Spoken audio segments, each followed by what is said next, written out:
Hello and welcome back. This is the week 5 lecture. So now that we've covered some of the basics of lyric poetry and gone over some of the key elements that we find in lyric poetry, let's take a look at some of the examples of poems that I posted in the week 5 module. So I'm asking you guys to read 4 poems this week, so it's not as heavy a reading load as what we saw 2 weeks ago when we were sampling some different examples of fiction. So just 4 poems. The first one is Blackberrying by Sylvia Plath. The second is Ode to a Nightingale by John Keats. And then we have 2 famous sonnets by William Shakespeare.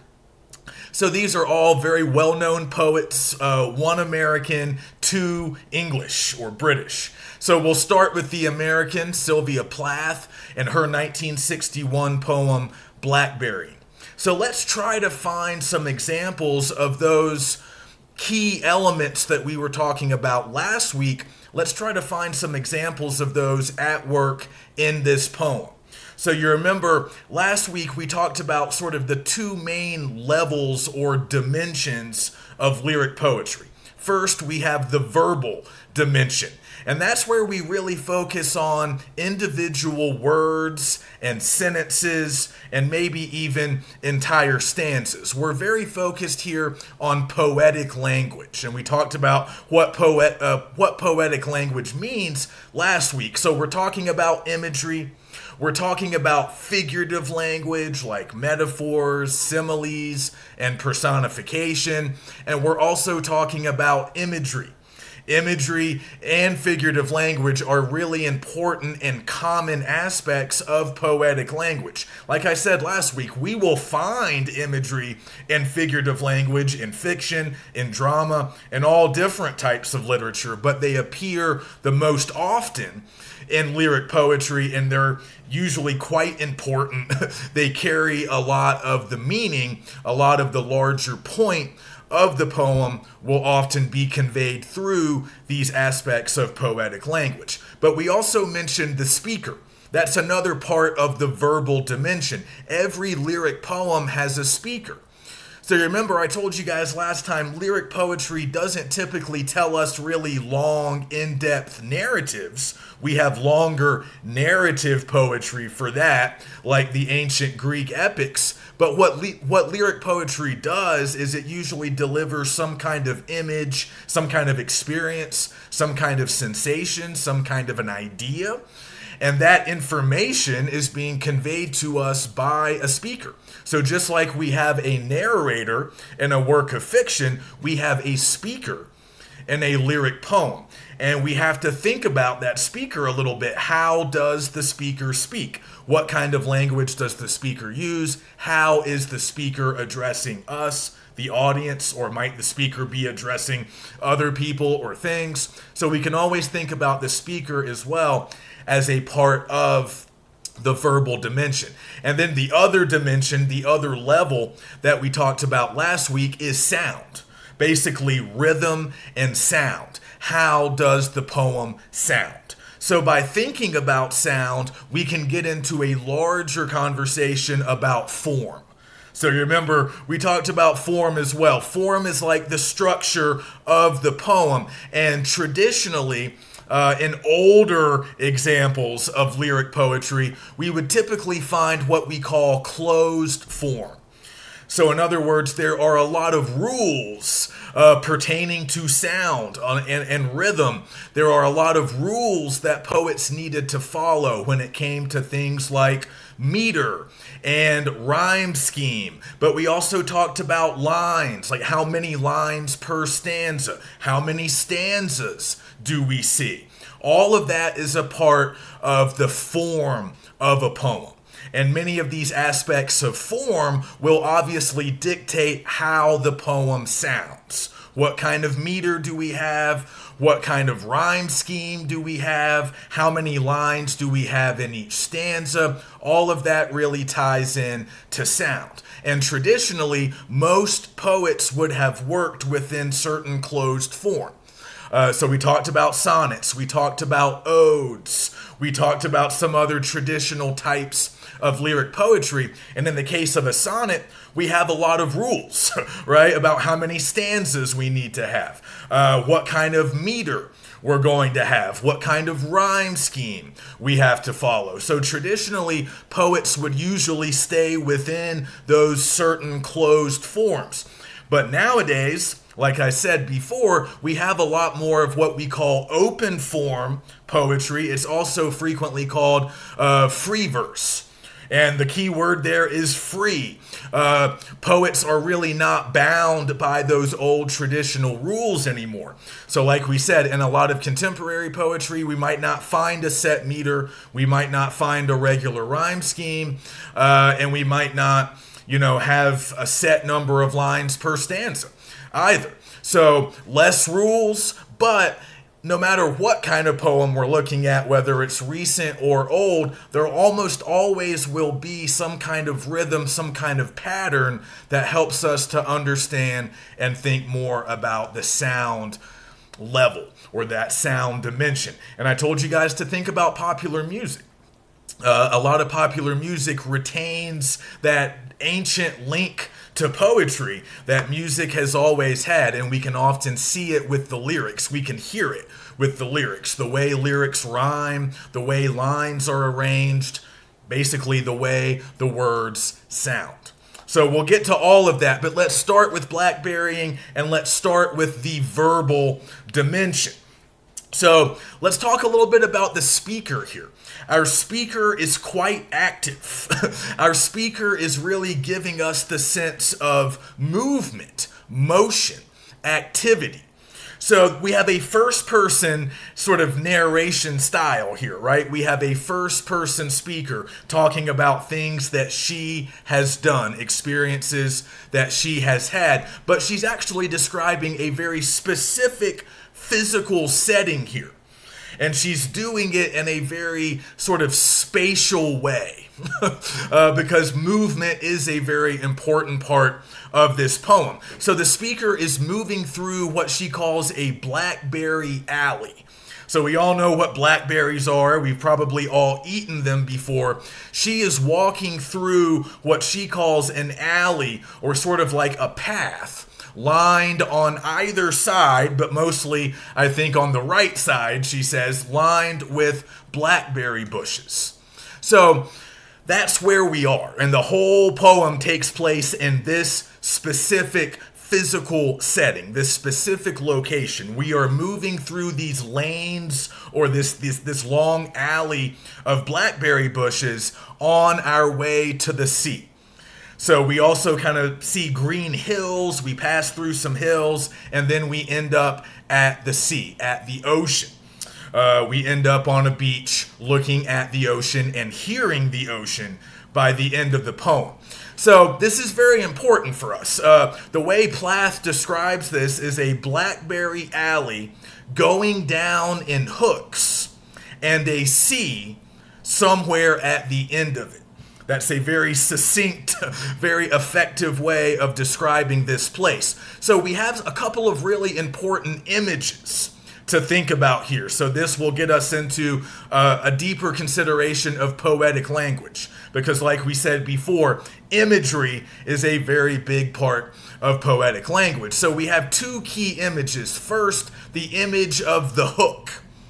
The hook.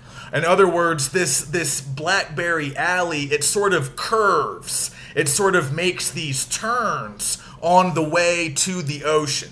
And she kind of tracks the hooks. She almost keeps count of them, or keeps track of them over the course of the poem.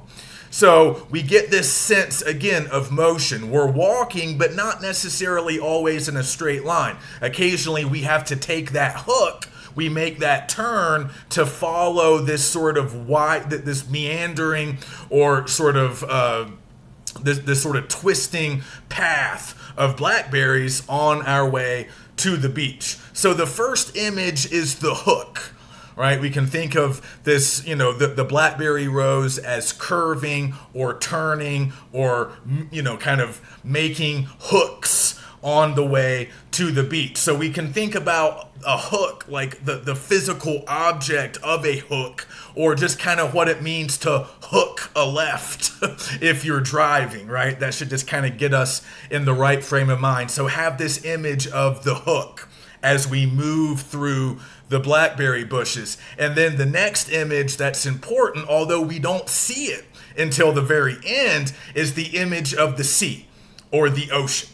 Okay, so this is the image that we're kind of left with at the end. First, the sea is unseen. We don't see it for a long time, but we can sort of sense it. It is revealed at the end, but we can kind of feel it coming.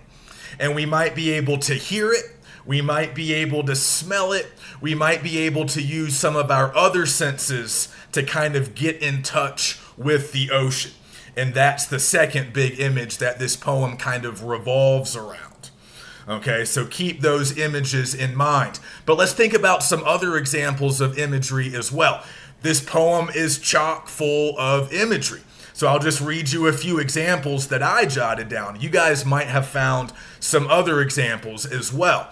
So at one point, our speaker mentions bits of burnt paper wheeling in the blown sky. She's describing birds there, okay? So she's describing choughs, C-H-O-U-G-H. That's a type of blackbird that is found in England. So that's one of the many clues here that kind of helps that kind of gives us some idea of where we are, like, in the world, right? She actually wrote this poem in England. We know we're in a blackberry alley near the ocean, but more specifically, we are on the coast of England. So Plath was an American poet, but she spent a good part of her adult life living in England. She married an English poet named Ted Hughes, and she sort of, helped to, she raised their family for a while in England, because that's where he was from. So this poem was written in 1961 in Devon, England, which is on the coast. So this is one of the early clues by the type of bird. If you look that bird up, I don't think they live in the US, but they are native to parts of Africa and Europe. So they are native to England. So she describes the birds as bits of burnt paper wheeling in the blown sky. That's a very creative way of describing what the birds look like. Another example of imagery, the high green meadows are glowing as if lit from within. And then also hanging their blue-green bellies and their wing panes in a Chinese screen. So in that last example, she's describing flies. She's describing what flies look like. But that's a very creative, imaginative way to deliver that description. And again, these are all visual images. She's telling us what things look like. But those aren't the only types of imagery that we see here. So yeah, there are a lot of visuals, but she also invites us to use our sense of hearing. So not only do we see those birds, those choughs, those blackbirds in the sky, we're also invited to hear them. To hear them, because she does tell us theirs is the only voice. So it's quiet in this place, at least at first. There's not a lot of noise as she's making her way through the blackberry bushes at first. All she can hear at this particular moment are those birds. Okay? She hears the birds. We don't know exactly what kind of sound the birds are making, but we do know that theirs is the only voice. And then she tells us that they are protesting. And she repeats that word, protesting. So that's a little vague perhaps, but usually if people are protesting, their voices might be kind of loud, they might be kind of angry, they might be animated in some way. So if we have that in mind, we might imagine that these birds are not exactly making a pleasant sound, and they are the only thing that we hear at this particular moment in the poem. So we see them and we're invited to hear them. And also at the end of the poem, once we finally reach the sea, we get a really nice example of sort of auditory imagery. She says, a din like silversmiths beating and beating at an intractable metal. So that's a great example of using our sense of hearing. And she's describing what the ocean sounds like as the waves are kind of beating against the shore and it's windy down there. It's a very different environment. Once she leaves the blackberry bushes and gets to the water, things are quite different. Things are louder. Things seem a little bit more intense. It's a very different visual situation, and it also feels different. It seems like the speaker is perhaps experiencing some different emotions once she gets down to the water.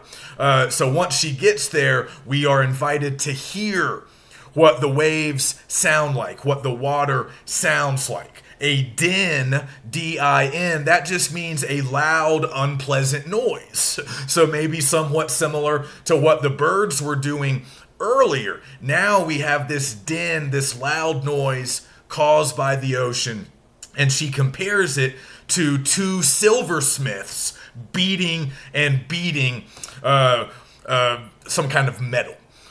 So, all right, we have a lot of different kinds of imagery. We might even be using our sense of touch. When she talks about getting sort of the blackberry juice on her hands, or when she mentions the wind sort of slapping her in the face as she approaches the ocean, those are almost like tactile experiences, right? We're sort of invited to imagine what these things feel like. What it might feel like to have the wind in our face, or what it might feel like to get the blackberry juice on our hands. So we're invited to see, we're invited to hear, and we might even be invited to feel using our sense of touch. So all of that imagery is operating here in the poem. But we also see figurative language. We see similes, and we see metaphors. We might even see a little bit of personification. So if we go back to one of those earlier examples of imagery that I mentioned, the flies sort of forming that Chinese screen with their wings and their bellies hanging down, that's an example of that's a metaphor. She's comparing the flies to a Chinese screen. A Chinese screen is another separate thing. A Chinese screen is like a decorative object, often used in home decorating as like a room divider. So a Chinese screen is not the same as a fly. These are two unlike things here that are being compared to one another. Remember, the flies are hanging their blue-green bellies and their wing panes in a Chinese screen. So she's not saying they look like a Chinese screen or they are arranged in a way to where they are similar to a Chinese screen. She's saying they are a Chinese screen. So it's a direct comparison between two unlike things, and that's a metaphor. So the imagery and the metaphor are working side by side, hand in hand with that particular phrase, that particular image. It's also a comparison, and the metaphor here, the comparison at work, is helping us to see what the flies look like, because we can compare them to a Chinese screen. We can Google a Chinese screen, see a picture of one, and that might help us imagine the image that these flies are creating. So that's a metaphor. And then when we look at that final piece of imagery, the din, like the silversmiths beating against metal, that is a simile, right? A din or a loud noise like, the key word here is like. The din is like silversmiths beating on the metal. So again, a comparison. She's comparing the noise the ocean makes to the sound that silversmiths make beating on metal. That's a comparison between two unlike things, but here we see the word like, and if we see words like or as, we know we're dealing with a simile, not a metaphor, but they do the same thing. They have the same basic function.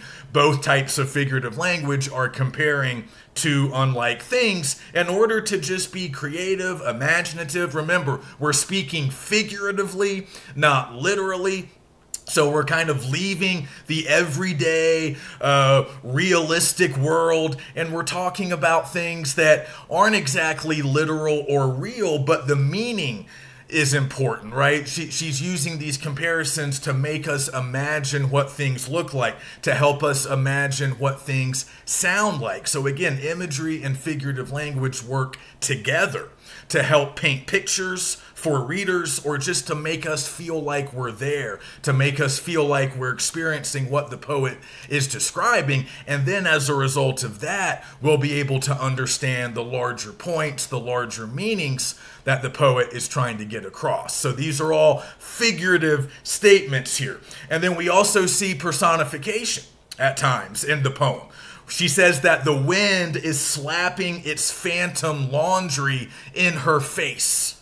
Okay, so obviously the wind does not have laundry. The wind cannot literally slap somebody. Only a person can do that. So she's treating the wind like it's a person. She's kind of describing the wind like it's a person, but obviously that's a figurative statement, not a literal one. But it helps us to understand what the wind feels like to her, what it feels like, what she's experiencing, what this moment really is. And then also she kind of personifies the blackberries a little bit. At one point she says that the blackberries are participating in some kind of a blood sisterhood, and that they love her. The blackberries are said to love her, and obviously blackberries cannot feel love and they cannot participate in any kind of sisterhood, but that's what the speaker feels. That's how she feels. That's what it seems like. So it's not a literal statement, it's a figurative one, but often figurative statements give us a lot of access to how characters or speakers are feeling, what they are thinking, and also what things look like, what things sound like, and what things feel like, both inside our heads and also according to our sense of touch. All right, so a lot to work with there if we're just looking at the verbal dimension. You could jump into just figurative language, you could focus solely on imagery, or you could think a little bit more just about the speaker and kind of what her frame of mind is and how she's conveying that frame of mind. Hint, hint, she's doing it largely through imagery and figurative language. But one thing that people kind of note about this poem is it starts out, it feels kind of peaceful, kind of idyllic. We're in this country lane. We're surrounded by blackberries. It's pretty. There's birds. There's the ocean in the distance. Seems kind of nice. But as the poem moves along, there's almost kind of this sense of dread or a little bit of fear, a little bit of mystery, perhaps. It seems like the speaker's frame of mind might change a little bit or evolve as she continues to move through these blackberries, as she takes those hooks on her way down to the sea. It seems like her thinking and her way of feeling might change a little bit. So that's one thing you can consider as you're reading and analyzing the poem. But now let's turn to the sound dimension. Okay, let's talk about meter, let's talk about rhyme, and let's try to figure out if she's working within a particular closed form or if she's just using what we might call free verse. So when it comes to meter, she does not stick with a consistent meter in this poem, but there's definitely a rhythm and a pattern at work here. So you might notice that all of the lines are between 8 and 15 syllables, none shorter than 8 syllables, none longer than 15. And often it almost sounds like she's maintaining some kind of set meter for a few lines at least, but then she kind of breaks away from it. However, we do see certain structures here. So she has 3 stanzas, and each stanza consists of 9 lines. Okay, so she is pretty locked in to her stanza formation. But overall, because there's not a regular meter, we would say this is free verse. She's not following a traditional type of lyric poetry. She's not following a lot of specific rules, and she's not maintaining a set meter or a consistent rhyme scheme in this poem. So as a result, we would call it free verse. However, it is free verse, but it's not just willy-nilly, anything goes. She is establishing a pattern, a rhythm, and she's largely doing that through the use of alliteration, assonance, and the repetition of certain key words. So you remember we mentioned assonance and alliteration last time. These are what we often call internal rhyme. So not the traditional end rhyme, where the final words of lines will rhyme. That's what we typically see with established or set rhyme schemes. But we can also find internal rhyme. And that means we're using assonance or alliteration to create different types of rhyme, often within like the middle parts of lines, or even within, amongst words that might appear on the same line. So alliteration is when we are repeating certain vowel sounds. And that same vowel sound might turn up in multiple words in the same line or in the couple of lines. So we get a sort of internal rhyme that way. Or we might also get it through assonance. Assonance is the repetition of certain vowel sounds. So we're going to see examples of both. And again, she repeats certain words as well. And that's another way to establish a rhythm and a structure. So let's start a little bit. So again, not a set meter, but at times she is rhyming. So she doesn't seem to be using iambic pentameter or any of those common types of meter that we talked about last time. And we'll talk more about meter when we get to the older poems because those guys are using it. But here we can focus a little bit more on rhyme because she doesn't use rhyme all the time, but she uses it some of the time. Not always in a super consistent way, but there is rhyming happening here. Often internal rhyme, but sometimes we might almost find in rhyme. But instead of really being a big fan of in rhyme here, Plath is using what we talked about last week as I rhyme or slant rhyme. And that's when we see words or sounds that almost rhyme, but not quite. Sometimes we're going to see similar letters or vowel sounds or consonant sounds, like I said, get repeated in multiple words in multiple lines, and that creates I rhyme or slant rhyme, in addition to what we might think of as internal rhyme.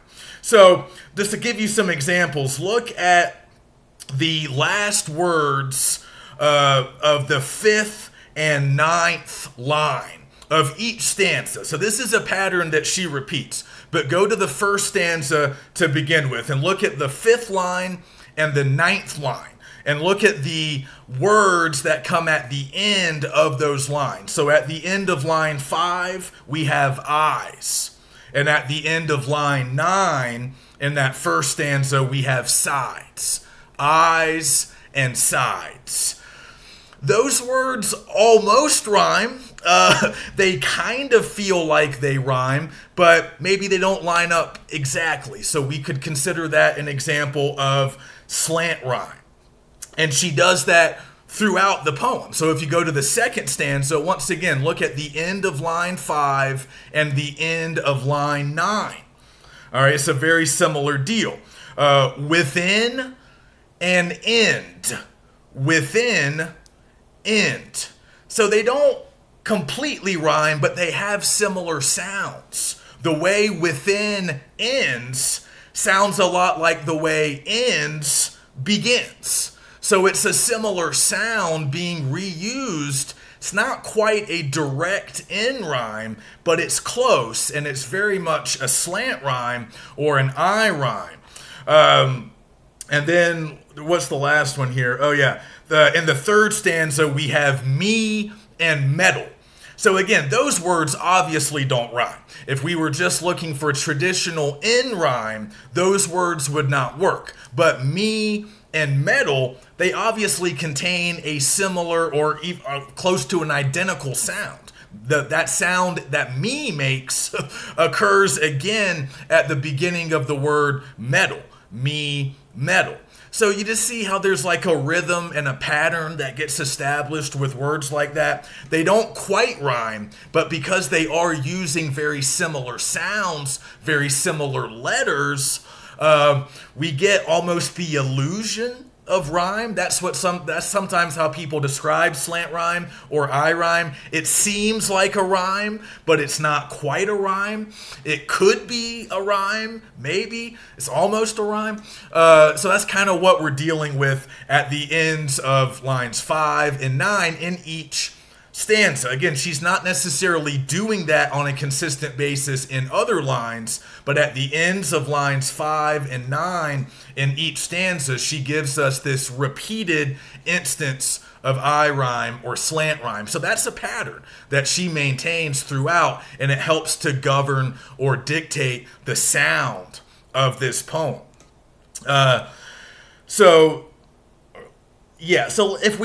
again, instead of consistent in rhyme, she often prefers a lot of internal rhyme based on assonance and alliteration. So a lot of examples: bush of berries, blue green bellies. So we see that repetition of the B sound, that consonant sound. So that's alliteration. We see bush of berries and blue green bellies in the second stanza. But then again, within like just individual lines, we once again get things that sound like rhyme. We get little instances of rhyme.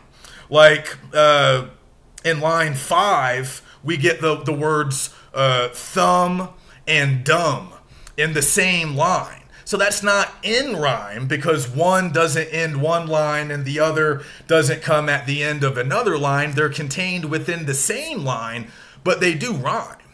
So again, they're establishing a kind of funky, slightly irregular, but still clear pattern. She does that in a lot of different ways. And then again, you can Chinese screen. That phrase that we've already looked at, again, it's a similar thing. It doesn't rhyme. Those words don't rhyme, but they contain similar sounds. Chinese screen. That E sound shows up in both words. So we're establishing a kind of repetition, a kind of pattern, a kind of rhythm.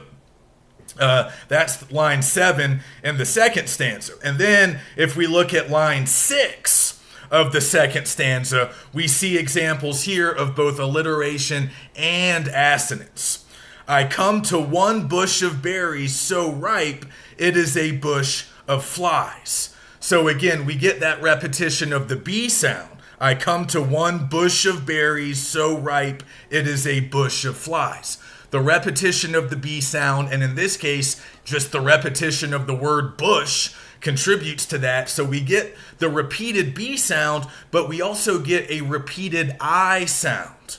Listen to it again. I come to one bush of berries, so ripe, it is a bush of flies. So towards the end of that line, notice how many I sounds we get. So ripe, ripe, it is, and then the final word flies. We get the same kind of I sound in all of those words, and all of those words are kind of bunched up near the end of the line. So that's an example of assonance. So we get alliteration from the B's, and then we get assonance from the I's. So she's doing this a lot throughout the poem, and it contributes a whole lot to the sound, the rhythm, and just the sort of acoustic, sometimes we call the sound dimension the acoustic rhythmic dimension, because that's very much what we're talking about, the sound, the rhythm, and the structure. So even though this is free verse, remember, she's using patterns largely through slant rhyme and internal rhyme. She's not using traditional meter, and she's not using traditional in rhyme. but she does have other ways to establish patterns in her sound. And she's a very skillful poet in the way she does that. Just for a little bit of final background, this poem, I think I've already mentioned this, it was written in 1961. Sylvia Plath, a very famous American poet of the 20th century. So unfortunately for us, this is the most contemporary that we are going to get. I know the 1960s does not seem contemporary to us today, but in the grand scheme of things, this poem is kind of more modern, a lot more recent, and a lot more free than some of these older examples that we'll turn to now. So let's look now at Ode to a Nightingale by John Keats. This is a much older poem, as you can probably tell. It's also a lot more traditional. So this is an ode. We talked about odes last time as kind of being similar to sonnets and elegies. Like, these are just traditional types of lyric poems. And an ode in particular is a celebration of a person or a thing. It's sort of like an address to the thing, but it's celebratory. It's kind of based on observation, but it's often sort of focused on the positive attributes of a person, object, or even a place. So in this case, it's an ode, it's a celebration or a tribute to a nightingale, a bird. Again, we have birds showing up, but a particular bird here, not the same as a chough.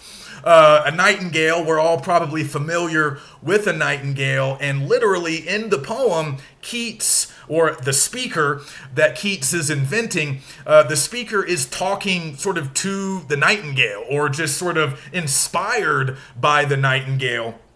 And he's thinking about the nightingale, but he's also thinking very much about himself and his current frame of mind. So anytime we're reading poetry, when we're reading short lyric poems, it's always a good idea to read them multiple times. The first time you're reading, you're really just trying to figure out what's going on. You're just attending to the basics. Like, what is this poem about? What is happening in this poem? And then once you get all of that straightened out, you can go back and read it a second time, and that's when you can really look for the poetic language, and you can think about sound and really start to analyze. Because again, these are short, so you can read them multiple times without spending too much time. And because of the heavily metaphorical, sort of abstract nature of a lot of lyric poems, you will need to read them more than once because their full meaning might not be apparent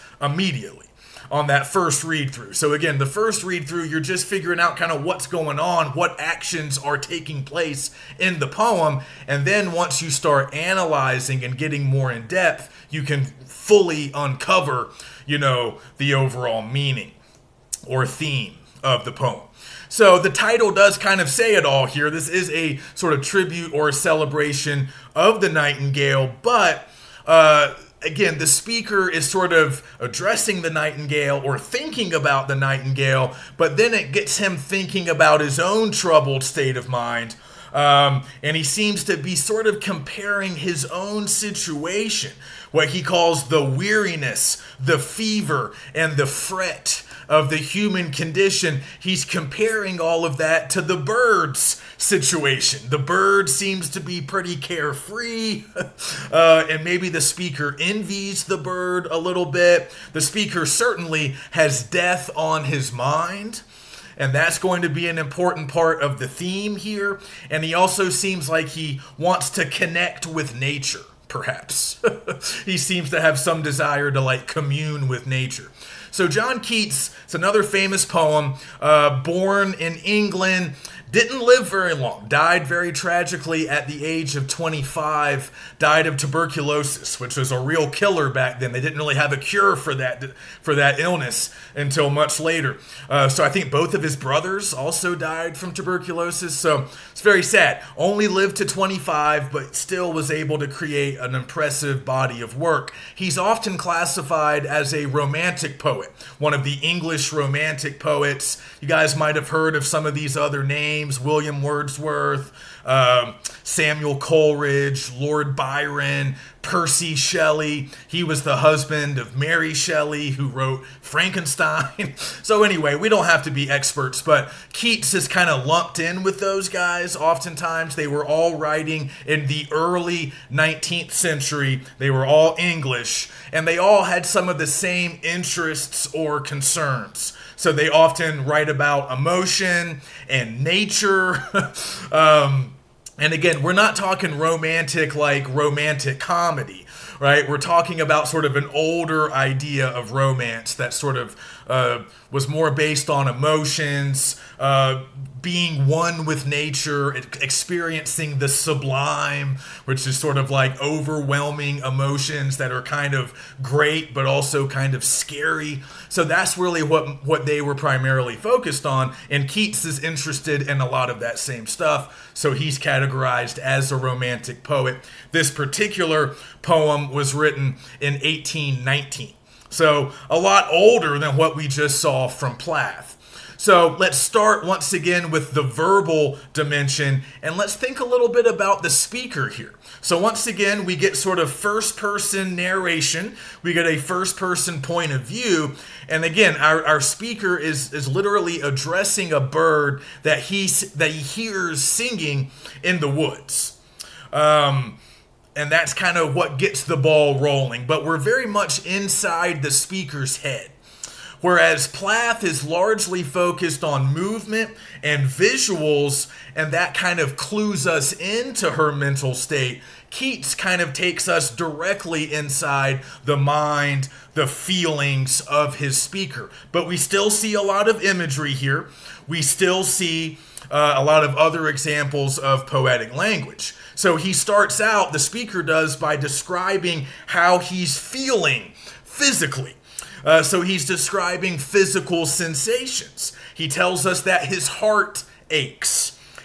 Now again, that's kind of figurative. Normally when we say, oh, I'm heartbroken, my heart aches, we don't literally mean that our heart is hurting. If our heart is really hurting, we should probably seek medical attention.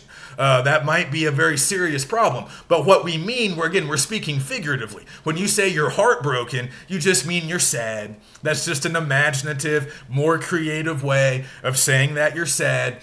So that's kind of what he does with, heart aches. But then he also tells us that he's experiencing a drowsy numbness, right? His senses are sort of getting dulled, almost like he's drugged, or kind of entering into this sort of like semi-sleep state.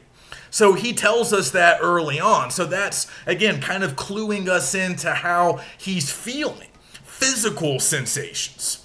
And then later he hears the bird at the end of the first stanza. And then after that, he kind of gets into taste a little bit. He mentions wine. That's what he means with that mention of vintage. He wants a glass of wine. He's sort of describing how it would taste.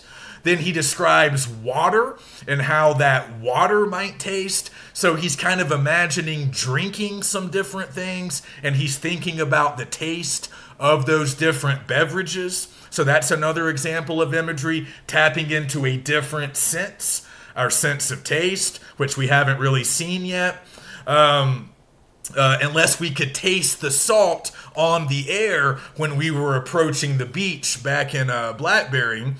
And we, of course, get plenty of images, visual images throughout the poem, throughout Keats's poem, but also we're invited to listen and hear, right? When he talks about the murmuring of flies, for example, in the 5th stanza.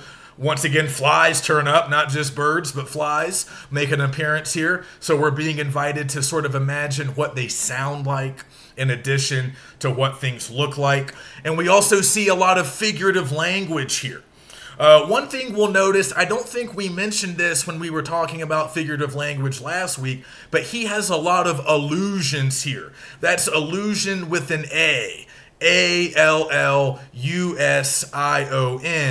An allusion with an A just means a reference to a person, place, or thing that is not present inside the text of the actual poem or short story or novel that we're reading. So like all figurative language, allusions will show up anywhere, but they show up a lot, perhaps the most often in poetry. So Keats has a lot of classical allusions to ancient Greece, but there's also an allusion or a reference to Ruth, a character or a figure from the Bible. So that might be a little more familiar to some of us, but again, Ruth is not present in the text. Like Ruth is not hanging out with John in the woods listening to the Nightingale.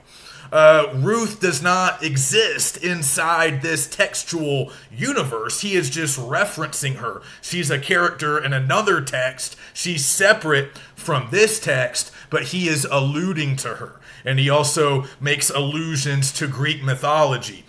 So feel free to look any of those terms up if you don't immediately recognize them. There's no shame in that. He also uses personification. At one point, he says, where beauty cannot keep her lustrous eyes. So again, personifying beauty, making this abstract concept kind of sound like a person with eyes. Obviously, beauty does not have physical features. Beauty cannot move around and do stuff like a human. Beauty is just an idea. Invented by humans, really, right? But he's treating this abstract idea like a person. That's personification. So you can personify animals, objects, or abstract ideas. So Plath largely personifies objects or like elements like the wind, and then objects like blackberries. Here, Keats is personifying an idea, a concept, which is even more abstract, but we do this all the time. I think I used the example of opportunity knocking at your door. That's a common example of personification. We're doing the same thing. Opportunity is a concept. It's an idea. It's abstract, right? And we're treating it like it's a person with knuckles and the ability to knock on a door. So we see some of that. We also see a simile, another comparison between two unlike things, when he tells us that he's comparing the word forlorn.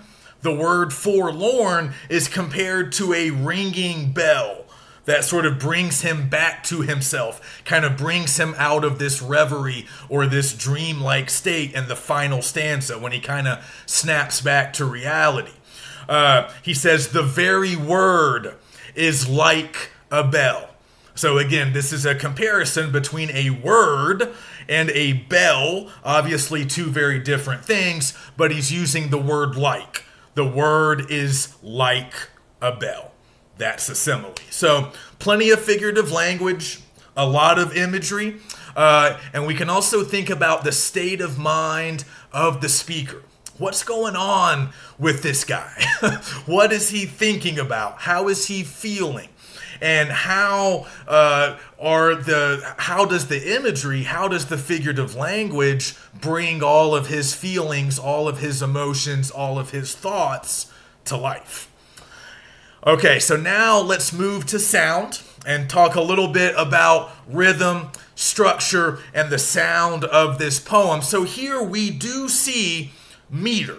Unlike Plath, Keats is using meter. So we can tell if you count up the syllables per line. So we have 8 stanzas here in Ode to a Nightingale, and each stanza consists of 10 lines. So if we take a look at one individual line, we will notice that each line consists of 10 syllables. So we know that we're dealing with pentameter, right? Almost all of the lines consist of 10 syllables, which means we have 5 units of some kind of metrical foot. And we talked about metrical feet last week. The most common type is the iamb, right? Most metrical feet will consist of 2 syllables per foot. So if we have 5 units of metrical feet, 5 times 2, that gives us 10 syllables per line. So like I was saying last week with iambic pentameter, it's usually pretty easy to identify it if you just count up the syllables and figure out how many syllables we have per line. If we see 10 syllables per line, that usually means we're dealing with pentameter. And that is what Keats is using here for the most part. But if you look closely at the stanzas, you'll notice that there is an exception to the 10 syllable per line rule. The 8th line of each stanza consists of only 6 syllables. So if you look closely, those 8th lines, the 8th line in each stanza is shorter than all the other lines of the stanza. So he's maintaining that pattern, that structure throughout. So this is an ode. This is a closed form. There are certain rules that one has to follow with the ode. And one of the things that poets would typically do in odes is use what's called an irregular meter. An irregular meter. So we do have a meter, but it kind of changes a little bit at times. It's not set and consistent from start to finish. So yeah, we usually have pentameter, except in the 8th line of each stanza when we have less syllables. And also, if we're thinking about metrical feet, again, we know that we have 5 units of a metrical foot per line for the most part, but what kind of metrical foot are we dealing with here? We're actually not dealing with the iamb. We're not looking at the iamb like we talked about last week. Now we're actually looking at the spondee. And we don't need to worry about this. A spondee is a different kind of metrical foot. So remember, the iamb is just unstressed syllable followed by stressed syllable. And that's the most common type of metrical foot used in English language poetry. And pentameter is the most common number used, the most common number of metrical feet. So the iambic pentameter meter, that's what we see the most often in English language poetry, and that's what we're going to see in Shakespeare's sonnets. But here, although we do have pentameter, we're often dealing with spondees. And in a spondee, we simply have one stressed syllable followed by another stressed syllable. So sometimes we do get iambs, sometimes we get spondees. We usually have pentameter, except for those weird 8th lines. So this is irregular meter. We can track meter, and we see that he is using meter, but it shifts and changes a little bit based on syllables and what type of metrical foot he's using. He kind of switches it up a little bit more than Shakespeare does in his sonnets. So this is meter, but it's irregular meter. And again, that would have been very common to find in odes. Most poets would have used this kind of meter in an ode. And that's what Keats is writing. So the same is true for the rhyme scheme. Keats does use rhyme, and more specifically, he uses end rhyme a lot more than Plath does, but he doesn't use it throughout. He doesn't use it all the way through the poem. So we can notice that the first 4 lines of each stanza, they do follow a consistent end rhyme scheme. So the first 4 lines of each stanza follow the typical sort of A-B rhyme scheme. So I just grabbed the last 4, the words ending the first 4 lines of the first stanza. So we have pains, drunk, drains, and sunk. Those are the final words of the first 4 lines. So we can see the A-B pattern. Pains rhymes with drains, so the end of lines 1 and 3 rhyme. And then drunk rhymes with sunk, so the end of line 2 rhymes with the end of line 4. So 1 and 3 go together, 2 and 4 go together. That's A-B. Okay, so makes sense. We can see that. But that pattern, that type of end rhyme scheme, it only shows up in the first 4 lines of each stanza. Once we get past the 4th line, that rhyme scheme goes away. it stops. So the only other end rhyme that we really find comes later in the stanzas. And if you look at the 7th line of each stanza, it's going to rhyme with the end of the 10th and final line of each stanza. So that's the other consistent end rhyme scheme that he does maintain throughout. So we got the A, B for the first 4 lines, and then lines 7 and 10 will also rhyme. So I just have a couple of examples: trees and teas, and then brim and dim. So those are the rhymes we see in lines 7 and 10 in the first 2 stanzas. So that's consistent, regular rhyme, but he doesn't maintain that regular rhyme scheme all the way through stanzas. He doesn't maintain the A, B all the way through the stanzas. He stops, and then he gets back to a later rhyme near the end of each stanza. So we can see that, we can analyze that, and that's helping to give this poem its unique sound, rhythm, and structure. So also internal rhyme. Okay, he's using internal rhyme just like Plath does. Once again, like her, he's relying on assonance and alliteration. So few examples. Already with thee, tender is the night. Okay, so the E sound makes several appearances here. Already with thee. This kind of old-timey language, right? Thee being T-H-E-E, right? So we get that E sound in E, and then it shows up. It shows up first in already with thee, and then later we get the repetition of the I sound. The I in with links up with the I in is. Already with thee, tender is the night. And then that I sound shows up again in night. So it's in with, it's in is, and it's in night. A similar I sound being repeated throughout this particular line. Okay, so that creates a sort of internal rhyme that is assonance, and it's giving us a rhythm. It's giving us a very particular type of sound. Again, we're sort of repeating certain sounds in different words and creating a rhythm and pattern that way. He does this a lot. Later, I cannot see what flowers are at my feet. Again, we get the repetition of that E sound in both see and feet. I cannot see what flowers are at my feet. See and feet, they don't quite rhyme. These would almost work in a slant rhyme or an I rhyme as well. They don't quite rhyme, but they sound a lot alike. And they have a very similar vowel sound that kind of links them together. And that's a way to create sound, rhythm, and some kind of pattern that holds the whole poem together. So he's obviously doing that.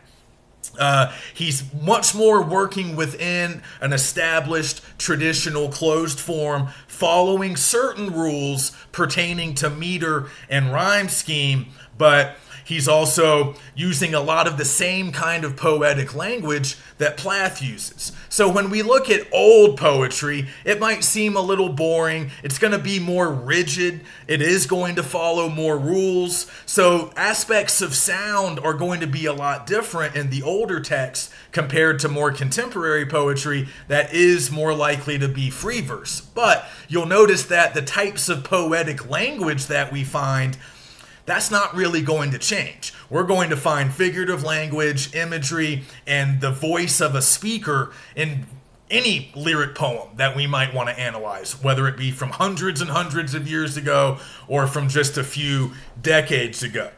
All right, and then the final couple of poems I wanted to discuss, I'll be quick with these, but I did want you guys to take a look at those two sonnets by Shakespeare. So I posted those in the week 5 module as well. So we're looking at sonnet 130 and sonnet number 18. Sometimes Shakespeare's sonnets are identified by the first line of the poem, but they're also numbered because he wrote a bunch of them. But remember what we talked about with sonnets last week. They have a lot of rules. If you're going to write a traditional sonnet, that means that you need to write 3 quatrains, right? That's a particular type of stanza consisting of 4 lines per stanza. Okay, so 4, 8, 12. That's 12 of our total of 14 lines. And then we have that concluding couplet, which is just a small 2-line stanza. And we also talked about the rhyme scheme that we're going to see in the quatrains. That will be A, B, A, B. But then when we get down to the closing couplet, we're going to have like A, A, essentially, right? I mean, just 2 lines, they're going to rhyme together. So we have a set rhyme scheme. We have a certain number of stanzas. They have to have a certain number of lines per stanza. And so we're going to have 14 lines total. That matters. And we're using iambic pentameter like we've talked about. That is the meter that one uses in a traditional Shakespearean sonnet like the ones we're seeing here. But another thing to remember about sonnet about traditional sonnets is that they kind of have a thematic pattern as well. So it's not just about form, it's not just about sound. Some of the rules also pertain to how the topic or subject matter of the poem is getting discussed. Now, typically sonnets, Shakespearean sonnets, are about love, but they follow a certain logical pattern or sequence. So typically each quatrain will introduce a particular image or a particular metaphor that's very important to the audience or very important to the overall meaning of the poem. And then that final couplet, those final 2 lines will sort of deliver the conclusion. They will sort of give us the overarching idea, the most important impression. They'll kind of deliver the theme or the overall meaning. So we see that here, really, in both of these poems. So in number 130, each quatrain is really developing an image. A different image, all inspired by his lover.